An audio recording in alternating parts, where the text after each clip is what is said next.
Assalamualaikum warahmatullahi wabarakatuh. Waalaikumsalam warahmatullahi wabarakatuh.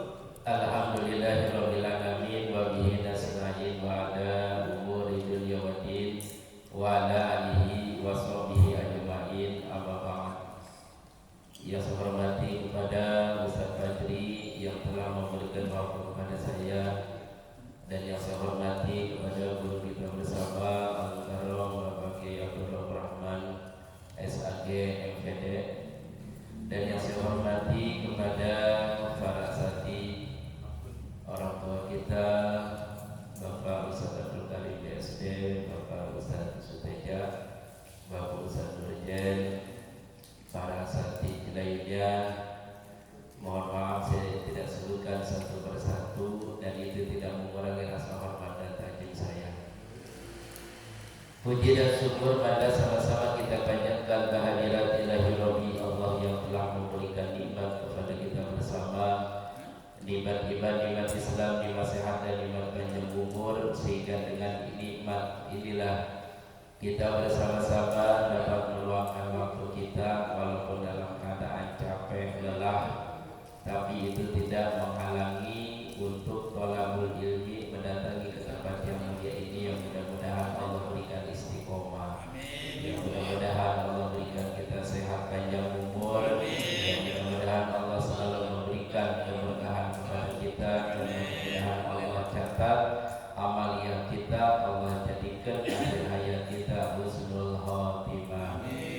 Yang mudah-mudahan di dunia tempat mazru'ah, tempat penanaman, yang mudah-mudahan pagi, siang, malam kita tanamkan, insya Allah ketika tanaman itu baik maka kita akan memetik hasilnya pun baik. Ketika yang kita tanamkan buruk, tentu kita akan memetik hasilnya pun buruk. Yang mudah-mudahan amaliyah yang kita tanamkan di malam hari, di pagi hari, di siang hari, mudah-mudahan amaliyah hasanah, amaliyah kebaikan yang menyelamatkan kepada kita. Hadirin jamaah yang saya hormati, kita lanjut kepada materi kitab Bidayatul Hidayah, halaman berapa ya? Halaman 18 sampainya ya.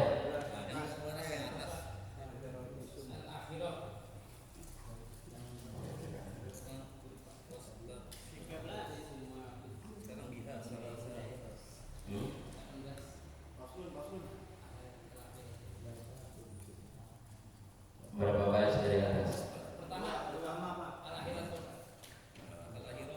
Bismillahirrahmanirrahim. Summa huz, kemudian ambil oleh kamu, ghurfatan, siukan, li anfika, kepada hidung kamu, wastansik, dan masukkanlah dan hiruplah, biha, dengan ghurfah, salasa, 3 kali, wastansir, dan keluarkanlah ma fil anfi, perkara yang ada di dalam hidung, min rutubati, daripada basah,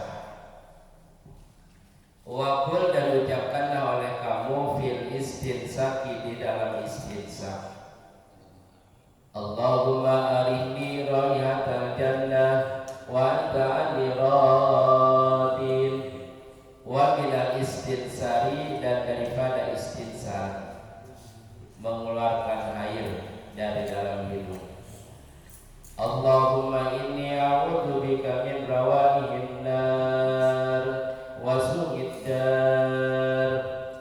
Summa khuz, kemudian ambillah, ghurfatan, sesiuk, liwajhika, untuk muka kamu, faksil, maka basuhlah, biha, dengan ghurfa, min mubtada, daripada memulai tasdihil zabhati, lebarnya jidat, illa muntaha, sampai penghabisan, mayuk bilu, perkara yang menghadap, minaz zakhani, daripada janggut, fituli, di dalam panjangnya, wa minal uzuni, dan dari daripada telinga, fil ardi di dalam lebarnya, wa ausil dan sampaikanlah al-ma'a air, ila maudhi'i ta'zib kepada tempat terlihatnya rambut. Wa huwa dan ialah tahzib ma ya'tadun nisa perkara yang dibiasakan perempuan. Tanhiyatasari terbukanya rambut. Anhu daripada itu perkara. Wa huwa dan ialah ma yu'tadu ma baina ra'sil ujuni perkara antara ujung telinga ila zawiyatil zabin kepada ujungnya jidat atau pelipis. Ani maksud kami ma yaqamu perkara yang terjadi minhu daripada itu perkara fi jabhatil wajhi di dalam jidat muka. Wa ausil dan sambungkanlah sampaikanlah al-ma'a kepada air ila madabiti suhuril arba'ah kepada tumbuhnya rambut yang 4. Al-hajibaini pertama 2 alis, wasaribaini dan 2 kumis, wal a'dabi dan bulu mata, wal izaraini dan 2 cabang, wahuma dan ialah izarain ma yuwaziyan al-uzunaini bersamaan 2 telinga, min mubtada ilmihiyati daripada memulainya jangwat. Wa yajibu dan wajib isolul ma'i menyampaikan air ila madabitisari kepada tubuhnya rambut minal lihyatil khafifati daripada jangwat yang jarang. Asal khafifah itu enteng tapi di sini jarang. Dunal kasifati tiada jangwat yang tebal. Wakul dan ucapkan oleh kamu indah waslil wajhi ketika membasuh muka. Allahumma bayyin wajhi binurika yawma tabyadu wujuhu awliyaika wa la tusawid wajhi bizulumatika yawma taswadu wujuhu a'daika wa la tatruk dan jangan meninggalkan kamu tahlilan lihyatil kasifati menyela-nyela janggut yang tebal. Sumaksil kemudian basuh oleh kamu yada kedua tangan kamu al-yumna yang kanan, sumal yusra kemudian yang kiri, ma'al mirfaqaini beserta 2 sikut ila ansofil adudain sampai pertengahan 2 pergelangan. Fa'inal huliyata fil jannati maka sesungguhnya hiasan-hiasan di dalam surga tablugu sampai mawadi al-wudu'i kepada tempat wudu. Wakul dan ucapkan oleh kamu indah ghuslil yumna ketika membasuh tangan yang kanan. Allahumma tini kitabi biyamini wa zidni hisaban yasira. Wa indah ghusli simali dan ketika membasuh tangan yang kiri.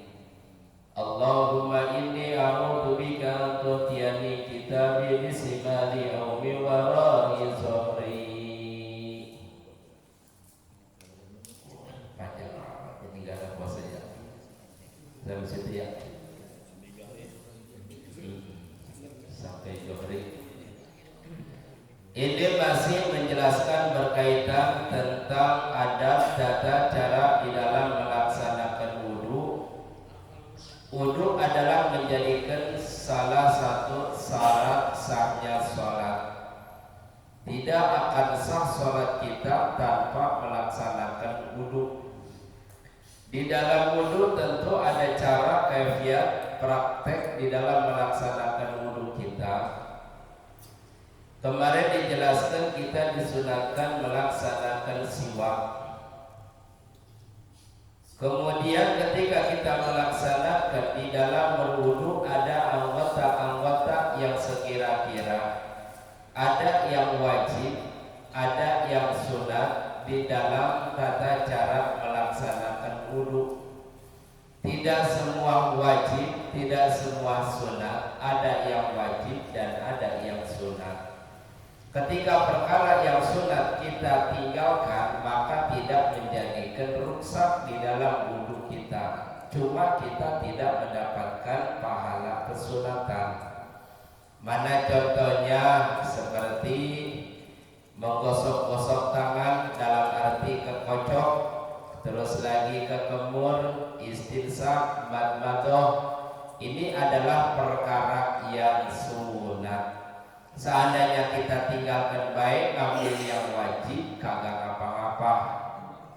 Cuma ketika kita melaksanakan wudu hanya perkara yang wajib saja dapat pahalanya, yang sunat kagak dapat. Di dalam melaksanakan perkara yang wajib tentu diatur di dalam masalah bab fikih. Kita punya tangan, dari mana batasnya itu tangan? Apakah sampai ketek? Kita punya kaki yang kita basuh dari kaki, apakah sampai dengkul misalnya? Nah, disinilah ada batas-batas yang tertentu ketika kita basuh anggota kita. Dari tangan ke sikut mirfaqain itu wajibnya. Tapi sunat kita lebihin dari sikut. Jangan mentang-mentang wajibnya sampai sikut, batas sikut ini disunatkan dilebihin dari batas sikut kita. Kalau seandainya kita membasuh kaki, mentang-mentang wajibnya sampai ka'bah dua mata kaki, sampai batas mata kaki jadi disunatkan harus dilebihin dari mata kaki. Jadi dilebihin dari sikut, dilebihin dari mata kaki kita gitu. Terus lagi membasuh sedikit kepala, bukannya jami'il wajhi, bukannya jami'il rasi, tapi sedikit kepala yang disebut jidat. Batasnya mah mau di jidat sini kek, mau di sini kek yang kita basuh misalnya, mau di sini kek nggak jadi masalah. Yang penting mah sedikit daripada kepala kita, itu perkara yang wajib. Walaupun dengan satu telunjuk kita ginikan, kagak apa-apa. Nah, ini wajibnya kena. Gimana kalau sekalian kepala diusapkan ke atas? Ini mah sunat, enggak wajib. Jadi wajibnya adalah sedikit kepala. Misalnya mau di tengah kek, mau di pinggir kek, misalnya. Yang penting mah ada di bagian kepala kita. Ini adalah wajib. Di dalam melaksanakan wudu tentu ada anggota yang kita basuh, ada anggota yang kita usap, dan di situ disertai dengan doanya. Kekocok ada doanya, kekemur ada doanya, masukkan air ke dalam hidung ada doanya, ke muka ada doanya, ke tangan, ke telinga, ke jidat, ke kaki, semuanya ada doanya. Saya mah kagak hafal doanya atau panjang-panjang banget misalnya. Yang kita hafal kagak hafal doanya. Allahumma sholli ala sayyidina Muhammad, ke kocok, ke kemur Allahumma sholli ala sayyidina Muhammad, ke kaki Allahumma sholli ala sayyidina Muhammad, kagak apa-apa sah. Iya, bacaannya mah sunat. Tentu di dalam membasuh anggota yang sekira-kira wajib harus dibasuh sama kita. Jangan misalnya hal perkara yang dibasuh cuma diusapkan doang, tidak sah. Kan kalimat di situ adalah ghuslul yadain, ghuslul rijlain. Dalam arti tangan jangan timbang dicelupkan doang ke kolong, jangan timbang diguyur doang dari keran, harus diusap. Ini 3 kali. Kalau misalnya diguyur doang, kita masukkan doang ke lubang, ke kolam, misalnya kakak sah. Ataupun misalnya di keran bocor, kita gini-gini ke doang nih. Atau kaki tiba kita gini-gini ke doang, ini kakak sah. Kadang-kadang misalnya orang kira membasuh kaki, ambil cium, sidup, kemudian dicuci kaki doang, disiramkan doang ke kakinya. Ini kagak sah wudunya.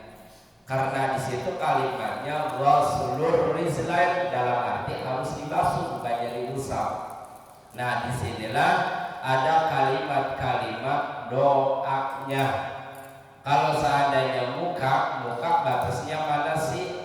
Nah, di sini diatur antara panjangnya, antara ardi dan tauli, antara panjang dan lebarnya muka diatur di dalam fikih, tadi dijelasin. Jadi dari sini batasnya muka. Jadi dari sini ke telinga kanan sampai di bawah ila zakni, gadok. Kalau kata bahasa Sunda Jawa, jangkot sini, terus lagi ke sini, terus lagi ke sini. Itu batasnya muka. Iya. Di batas ini mah udah bukannya muka lagi. Di belakang telinga, di belakang kuping. Di bawah jangkot udah bukannya muka lagi. Muka mah dari sini ke sini, ke telinga kanan sampai ke bawah sini nih, perbatasan. Nah, sampai ke sini lagi. Ini namanya batasnya muka. Kalau seandainya kita punya janggotnya tebal, nah sunat digini-ginikan, lihyah namanya, lihyatil kasab, dalam arti di sela-sela sama kita begini. Ya kalau janggotnya 3 lembar orang bodoh. Iya, itu makan gigi. Iya. Paling yang janggotnya tebal, ini disunatkan, nih harus di sela-sela gitu. Tapi kalau misalnya janggotnya jarang, ada 3 biji, 4 biji, ini nggak usah. Ya walaupun kagak di lihyah, kagak di sela-sela, itu udah kemasukan air. Tapi kalau janggutnya tebal, ini disunatkan harus ada lihyah. Nah, disinilah antara ketentuan di dalam anggota wudu kita. Tadi dijelaskan antara tangan sampai sikut, kaki sampai batas mata kaki. Karena nanti pada hari kiamat manusia akan berbeda jenis dan bentuknya. Di hari kiamat orang yang bersinar-sinar tangan dan kakinya itu ketika wudunya melebihi daripada batas yang ditentukan. Batasnya mah sampai sikut, tapi mereka melebihi daripada batas sikutnya. Batasnya mah mata kaki, tapi mereka melebihi di atas daripada mata kaki. Nanti pada hari kiamat orang-orang tersebut akan bersinar cahayanya. Walaupun di dunianya black sweet, itu kagak ada cahayanya sama sekali gitu. Tapi ketika mereka melaksanakan wudu, melaksanakan kesunatan, insya Allah nanti akan bercahaya.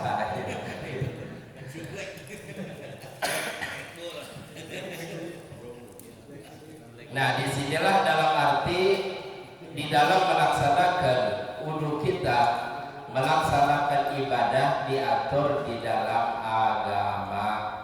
Dan orang-orang yang melaksanakan ketika membasuh 2 tangannya kanan dan kiri nanti akan mendapatkan perhiasan di surga sesuai dengan tempat-tempat yang dipakai dibasuh ketika di dunia. Amin ya rabbal alamin.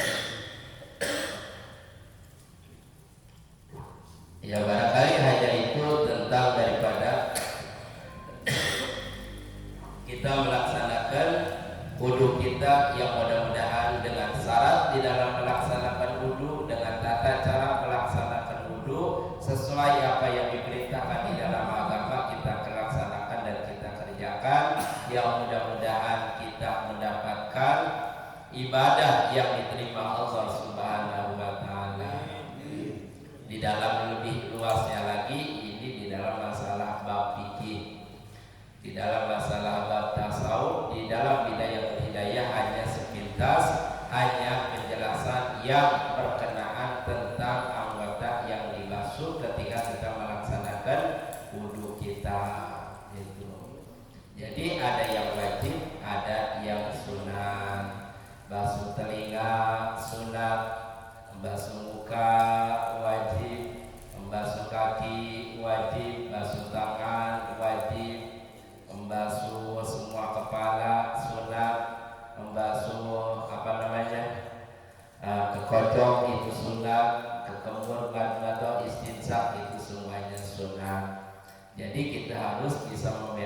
mana yang wajib, mana yang sunat. Jangan sampai ketika kita ditanya, padahal pegawaian kita tiap hari ditanya sama anak kita, kalau ngebasuh muka hukumnya apa? Sunat. Basuh kaki hukumnya apa? Sunat. Kalau berkemur wajib. Nah, itu engkau yang keder. Iya. Jadi kita harus bisa membedakan mana yang wajib dan mana yang sunat. Wallahu a'lam. Kita bismillah.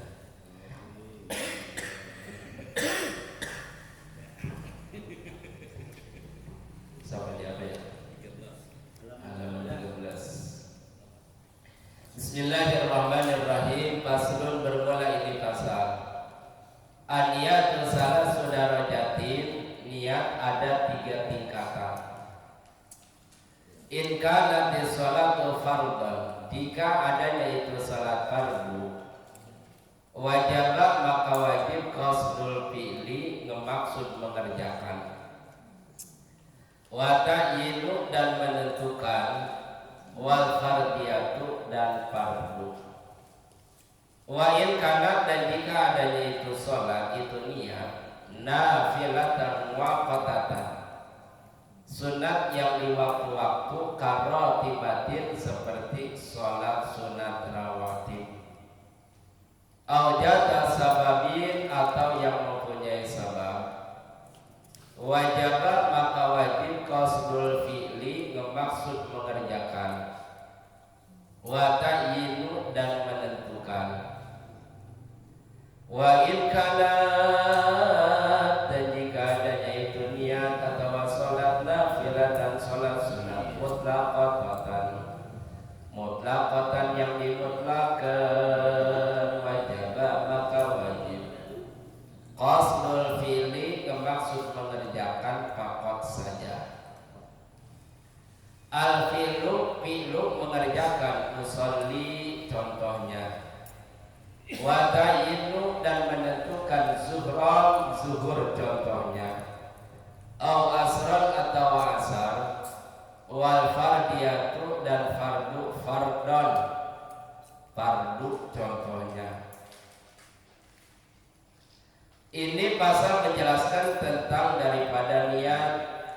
Niat itu ada 3 derajat, 3 tingkatan, 3 tahapan.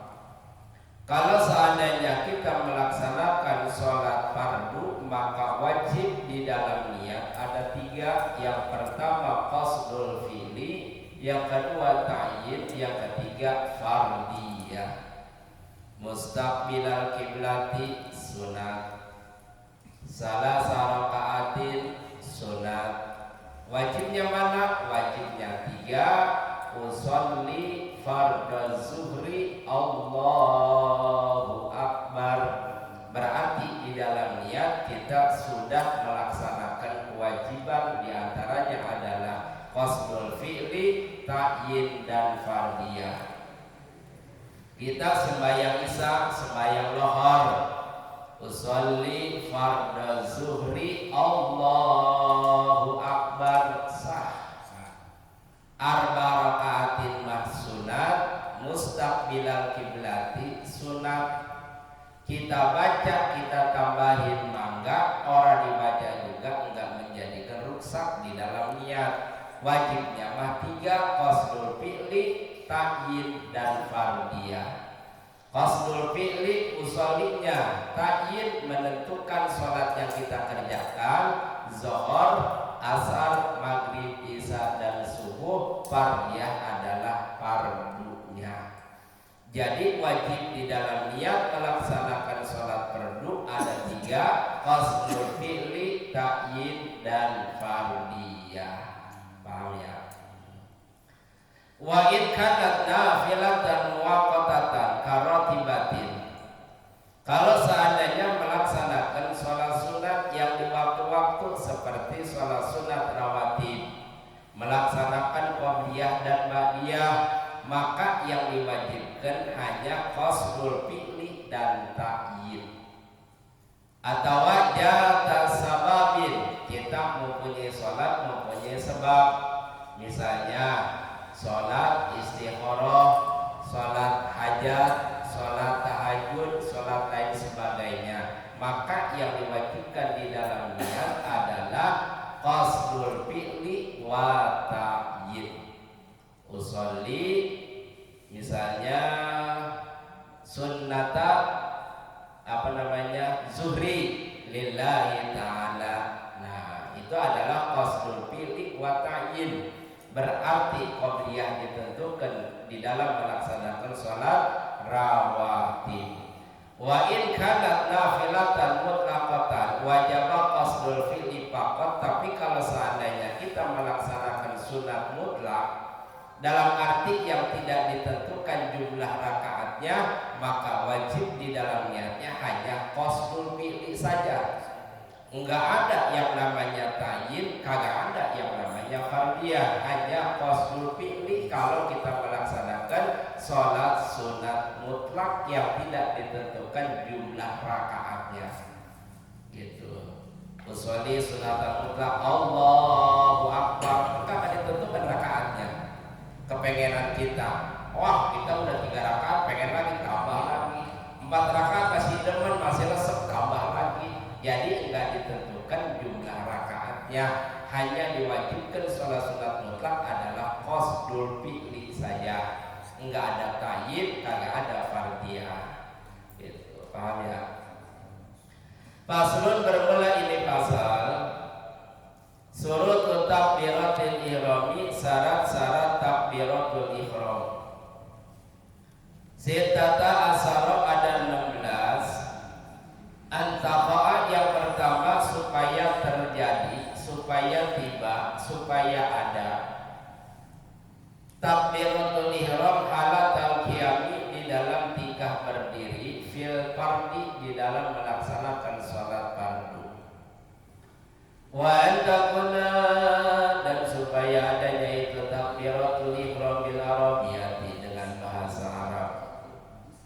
Wa antakuna, dan supaya adanya itu takbiratul ihram bilafzil jalalah dengan lafaz Allah, wa bilafzi akbar, dan dengan lafaz akbar, wa tartibu, dan tartib bainal lafzaini antara dua lafaz, wa alla yaqda, dan supaya jangan memanjangkan hamzatul jalalah, hamzah lafaz Allah, wa adamu mandibai akbar, dan jangan memanjangkan ba lafaz akbar, wa la yusadidal ba, dan supaya jangan menasdidkan lafaz ba, wa an la yazida wawan sakinatan, dan supaya jangan menambahi waw yang sukun, au mutaharikatan, atau yang berharakat bainal kalimat ini antara dua kalimat, wa an la yazida, dan supaya jangan menambahi wawan waw qabla jalalah sebelum lafaz Allah,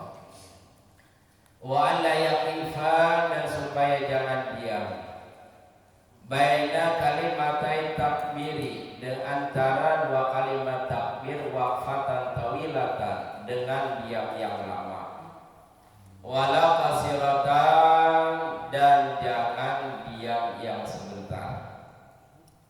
Asalnya wala waqfatan qasiratan.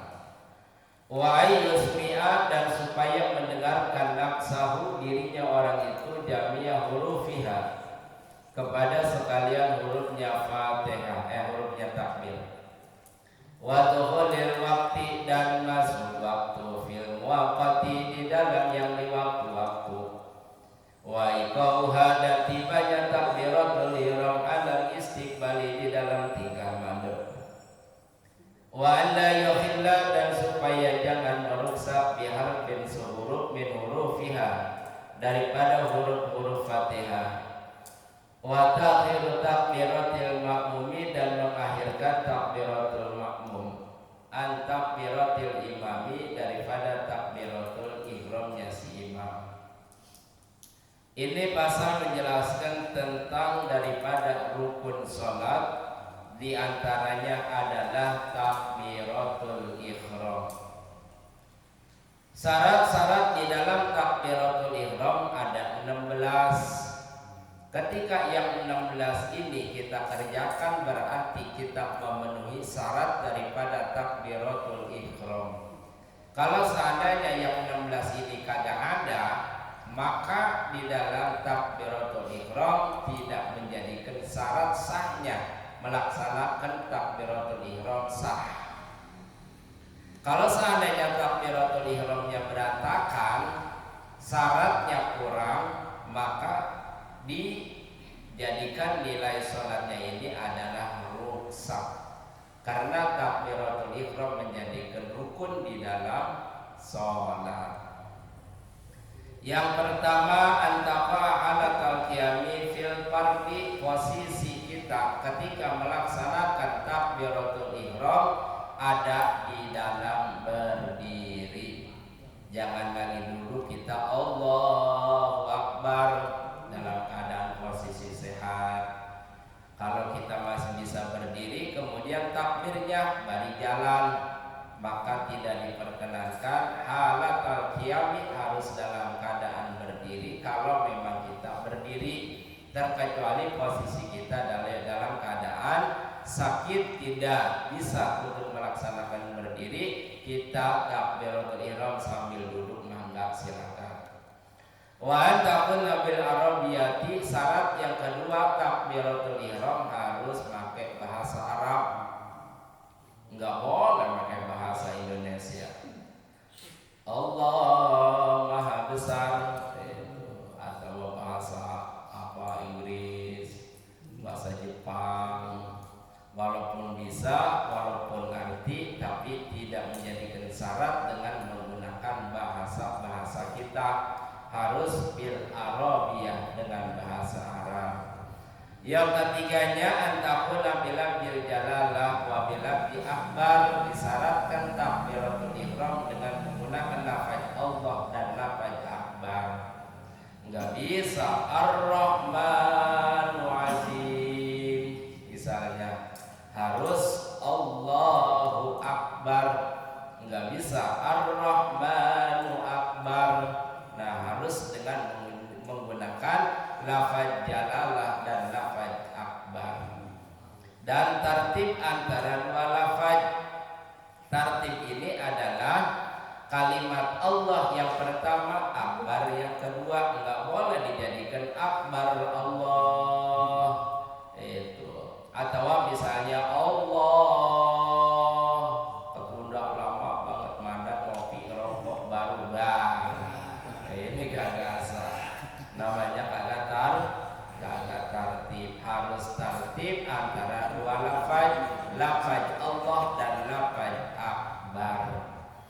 Wa an la yamuda hamjatal jalalah, dan syarat daripada takbiratul ihram jangan memanjangkan hamzah lafaz Allah.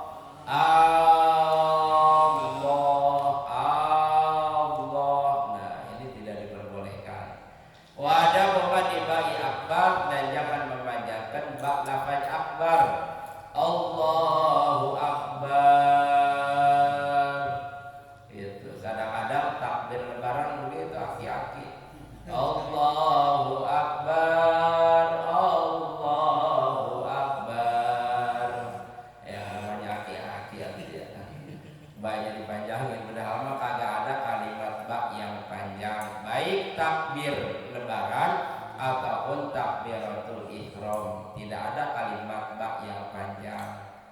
Jadi tidak diperbolehkan ketika kita takbir baknya dipanjangin. Allahu Akbar itu. Wa la yusaddidal ba'd, disyaratkan di dalam takbiratul ihram jangan menasdidkan lafaz baknya akbar. Allahu Akbar. Allahu Akbar. Wa la yazida wawan sakinah, jangan menambahi wawu yang sukun atau yang berharakat antara dua kalimat. Misalnya Allahu Akbar gitu. Allahu Akbar berarti menambahi wawu sebelum lafaz akbar. Itu Allah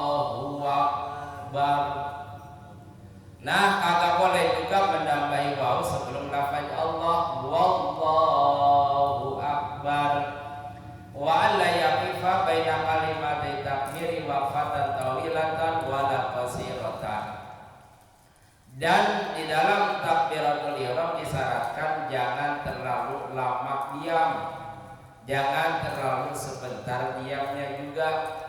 Jadi supaya jangan diam antara dua kalimat takbir, Allahu Akbar. Jangan begini, Allahu Akbar. Di mana letak niatnya?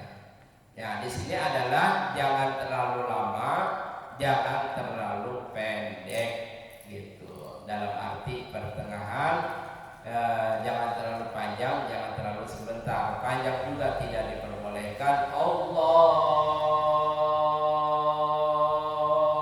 lama banget, ada setengah jam ya.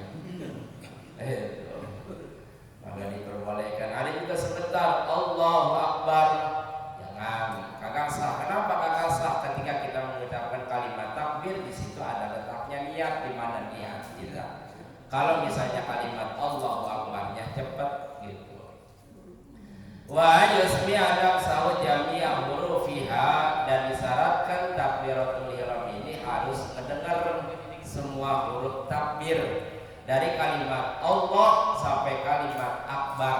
Satu huruf aja enggak kedengeran maka tidak sah takbirnya, kagak sah takbirnya, kagak sah sholatnya. Ini jami'ah, bukannya ba'di hurufiha. Kalau ba'di hurufiha barangkali kalimat Allah terdengar, Akbarnya enggak mendengar, ini bisa menjadikan syarat. Tapi di sini jami'ah hurufiha, semua huruf takbir dari mulai alif sampai ra sampai akbar harus kedengaran sama telinga kita. Jangan begini Allah Akbar. Nah, alifnya kagak dibaca. Allah Akbar. Harus kedengaran Allahu Akbar gitu. Dan syarat di dalam takbiratul ihram harus masuk waktu di dalam waktu yang telah ditentukan. Kalau seandainya lohor jam 12:05 udah johor, nah disitulah waktu yang telah ditentukan. Asar, isya subuh dan sebagainya. Jangan kita takbir lohor setengah 12 kurang 20 menit udah takbir gitu, kagak sah. Wa iqamuha alal istiqbali, syarat di dalam takbiratul ihram posisi kita alal istiqbal. Jangan kita masih madep ngidul kita udah takbir, madep lor udah takbir. Nah, posisi kita alal istiqbal, udah madep ngulon, udah madep kiblat gitu. Wa la yuhilla bi harfin min hurufiha, dan jangan ada yang merusak sehuruf daripada huruf takbir. Satu huruf aja yang merusak di dalam takbir, maka semuanya akan rusak gitu. Wa ta'khiru takbiratil ma'mumi an takbiratil imam, syarat takbiratul ihram kalau sholat berjamaah posisi takbirnya si makmum kalau si imam udah selesai. Iya, selesai daripada takbirnya si imam, jangan dibarengin, kagak sah. Harus mengakhirkan takbiratul ihramnya si imam. Si imam posisi udah sedekap baru kita takbir. Paham ya? Barangkali hanya itu dua pasal mengenai tentang daripada takbiratul ihram dan tentang daripada niat. Ya, barangkali nanti ada yang kurang paham, kurang jelas, dipersilakan untuk ditanyakan. Jawab kemudian demikian tadi setelah sama-sama kita ikuti dan kita dengarkan kajian dari dua kitab tadi yang telah disampaikan oleh guru kita. Mudah-mudahan kita dapat menimba dan ilmunya untuk kita amalkan kehidupan kita sehari-hari. Jamaah, tibalah kita memasuki sesi tanya jawab. Sesi tanya jawab ini yang akan dipandu oleh Bapak Kiai Abdul Rahman ini. Kepadanya waktu dan tempat saya persilakan dengan segala hormat.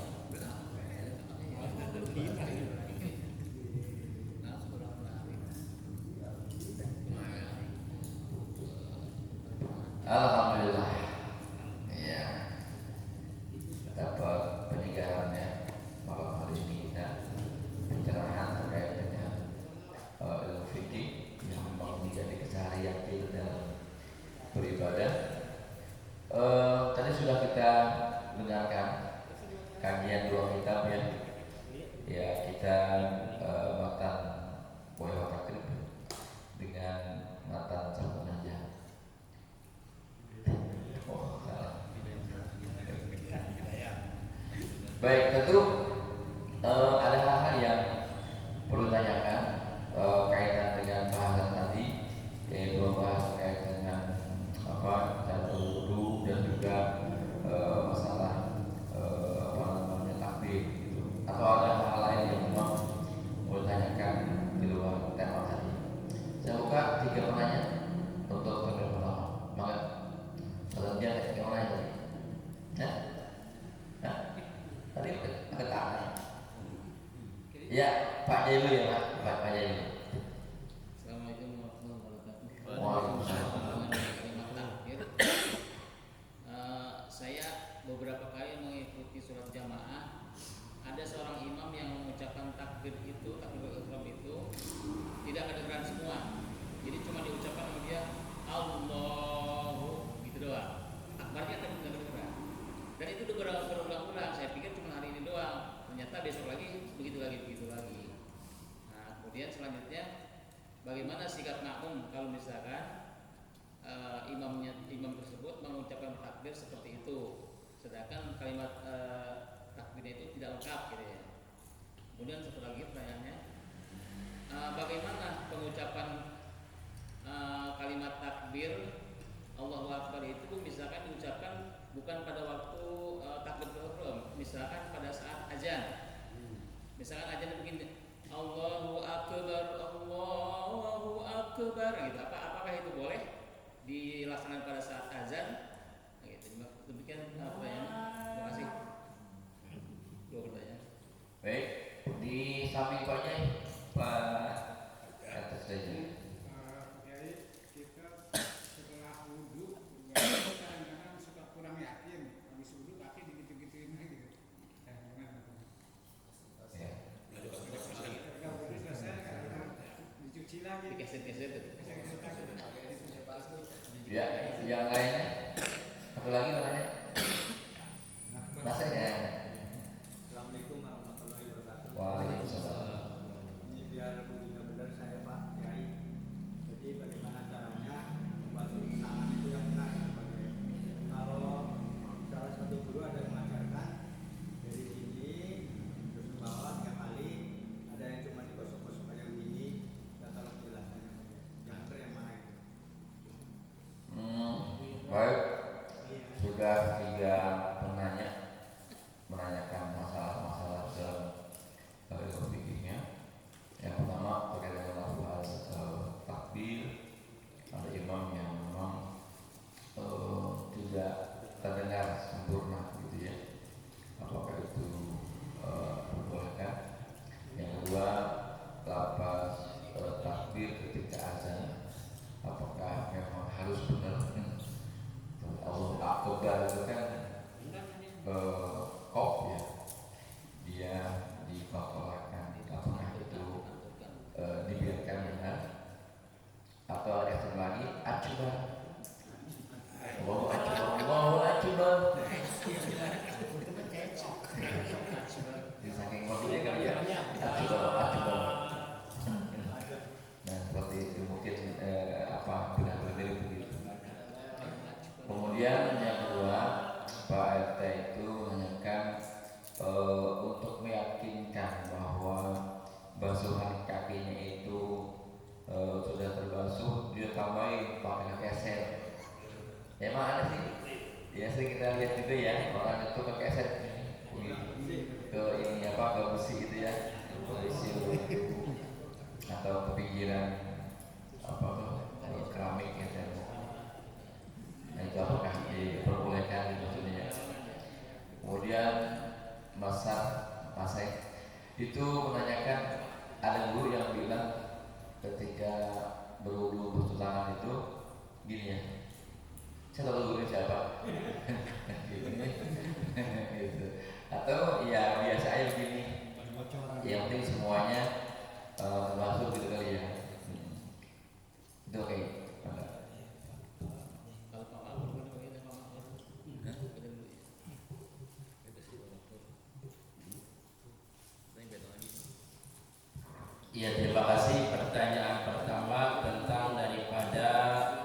sholat berjamaah ketika si imam mengucapkan kalimat takbiratul ihramnya hanya terdengar Allahu Akbarnya nggak kedengeran, Ya. gitu ya. Ya. Bagaimana hukum sholatnya, sah apa enggak? Kalau seandainya kalimat akbar enggak terdengar dengan dia sendiri, kagak sah. Yang disyaratkan adalah ayyusmi'a nafsah, bukan orang lain yang di belakang, tapi disyaratkan hanya dirinya sendiri yang mendengarkan kalimat takbir. Kalau seandainya dia ucapkan Allah kencang ke belakang mendengar, ketika akbarnya hanya dia doang yang mendengar, nah itu sah. Iya, sah. Tapi kalau seandainya Allah